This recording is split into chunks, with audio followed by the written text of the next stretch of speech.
Либиски представник кажа дека 45 лица биле ранети во напад рано денеска, а други се уште се водат за исчезнати.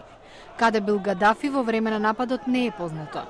Нападот доаѓа еден ден откако владините трупи масовно го ракетирале западниот град Мисрата, што е во раце на бунтовниците.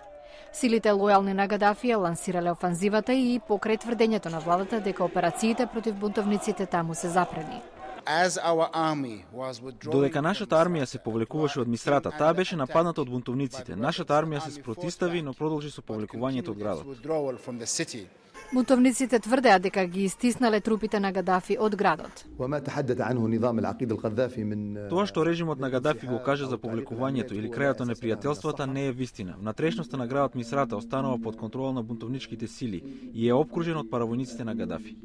Тешко гранатирање и огнено оружје во Мисрата остави стотици мртви во 2 месеца на крвавата владина опсада.